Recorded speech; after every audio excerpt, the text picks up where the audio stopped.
paroissiennes, chers paroissiens, c'est mon plaisir d'être là avec vous ce matin. Mais l'histoire que je vais vous raconter est une histoire qui se passait avant le confinement. C'était l'automne passé.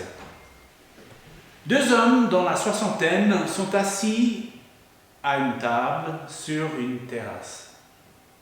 On entend leur conversation. « Salut Eugène, comment ça va ?» Louis demande. Eugène lève son verre de blanc, prend une gorgée et murmure « Pas trop mal. À part ce fichu temps. Cet été, il faisait tellement chaud. Et regarde cette pluie maintenant pour les vendanges. Ces changements de temps ne sont pas très bons pour la santé, n'est-ce pas? Ouais, t'as raison, Eugène. On n'a plus de saison, comme on avait autrefois, dit Louis. Eugène et Louis sont comme des milliers de gens que vous connaissez. Ils commencent une conversation mais ne dépassent jamais le premier niveau superficiel.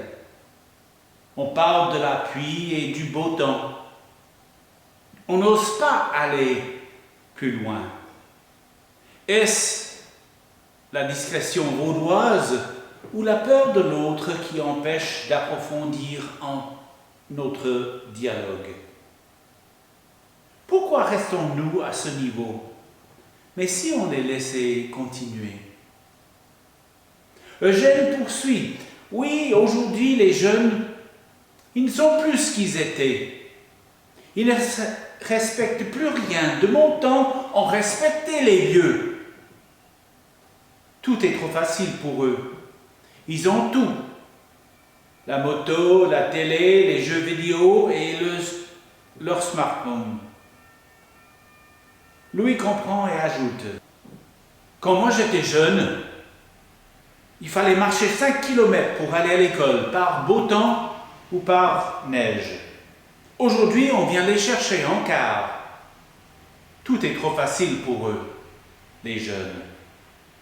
Eugène reprend la parole. Oui, et à 18 ans, ils veulent une voiture pour eux tout seuls. J'ai dû travailler longtemps pour avoir une bagnole. Louis et Eugène commencent un autre sujet, une autre étape. Mais ce n'est plus le temps qui a la raison de leur peine. Ils mettent la faute sur le progrès. Mais le niveau de la conversation n'a pas changé. Il continue.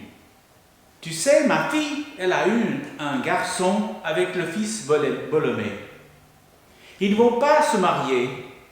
Elle va élever son fils tout seul. Et cela me rend dingue. Autrefois, une fille se mariait avant d'avoir des enfants. Je ne comprends plus rien. Louis essaye de le calmer. Mais fais-toi pas de soucis. Laisse-la faire. Les jeunes n'ont plus de morale. Plus de contraintes. Mon fils et sa copine ont plié ma voiture. Et ils viennent juste de terminer leur apprentissage. Et pour le moment, ils ne gagnent rien du tout. Qui payera? Ben, c'est le vieux, n'est-ce pas? On a franchi un autre pas dans la conversation, mais ce n'est ni le temps, ni le progrès, mais les enfants, la famille qui cause les problèmes. Eugène continue sa jérémiade. Et ces temps, je suis toujours tendu, crispé. J'ai des pincements au cœur. Je ne sais pas ce que j'ai. Je n'arrive pas à me décontracter. Je pense que c'est le stress. Louis répond, mais il faut aller voir un médecin. Il y a des pilules pour ça. Eugène continue. J'ai été. Il m'a donné des cachets, mais 3 heures après, je suis debout.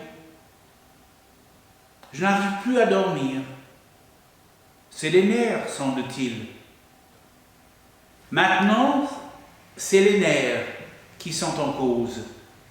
C'est toujours quelque chose d'autre. Louis réconforte son ami. Mais heureusement, il y a quelque chose au-dessus de nous. Quoi? Tu crois à ces bondieuseries? Ma femme, elle va à l'église, mais pas moi. S'il y a un Dieu, croire en lui ne change rien. S'il existe, il doit être manchot. Hier soir, j'ai vu à la télé des petits noirs en Afrique. Si Dieu existait, il viendrait pour nourrir ses enfants. Doit-on continuer dans les sillons tracés par Eugène? Mais comme Adam et Ève dans le jardin, Eugène essaye de mettre la faute ailleurs. Et c'est toujours ailleurs. Jésus nous enseigne que notre malheur ne vient pas du dehors, mais plutôt à l'intérieur de nous. Ce n'est pas la faute du temps, ce n'est pas la faute des autres, ce n'est pas la faute de Dieu. Le mal est en nous. C'est notre vision qui est faussée. Et Jésus nous encourage à lever le couvercle de notre vie pour voir les véritables raisons de notre malheur. Ce qui sort de la bouche de l'homme, c'est ça qui le rend impur. Car la bouche de l'homme exprime ce dont son cœur est plein. Heureusement, Eugène n'a pas raison. Et croire en Dieu peut changer quelque chose. Croire en Dieu transforme la vie. On peut voir autrement. Mais il ne faut pas regarder dans les cieux pour chercher Dieu, car nous risquons de trouver le Dieu que nous avons créé à notre image. Il faut regarder là où Dieu est présent, là où il s'est manifesté. Il faut regarder Jésus le Christ. Celui qui m'a vu a vu aussi le Père, dit Jésus. Dieu, en Jésus, ne cherche pas à transformer la façade pour qu'il soit joli à voir. Il pardonne et il transforme l'intérieur pour que l'homme ne soit pas simplement réparé, mais complètement nouveau. Il nous transforme en un homme et une femme nouveaux. Ce nouvel être regarde la situation autour de lui et constate qu'il doit porter aussi une part de la responsabilité. Mais il peut faire quelque chose. Il ne doit pas tomber dans le désespoir car il réalise que Dieu a envoyé son Fils pour le pardonner et pour le libérer. Cette déclaration ne veut pas dire que le mal cesse d'exister. Mais le chrétien vit sous un autre régime, le régime de la grâce. Dorénavant, il est libre de vivre selon la loi de l'Évangile, qui est l'amour de Dieu, car Dieu nous aime, tels que nous sommes. Nous ne sommes pas parfaits, mais nous sommes pardonnés. Nous ne sommes pas parfaits, mais nous pouvons agir en faveur des autres. Dieu a encore beaucoup de travail à faire en nous. Mais en attendant, nous sommes appelés à faire ce que nous pouvons pour changer le monde, pour changer notre paroisse, pour changer nos villages. Amen.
chaque jour.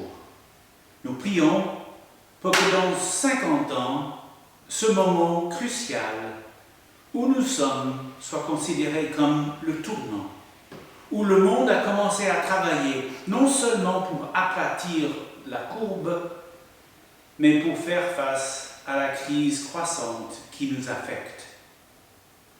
Que aujourd'hui soit le premier jour d'une nouvelle ère, durant laquelle le seul ennemi que nous rencontrons au sein des peuples de la terre, c'est notre apathie. Amen.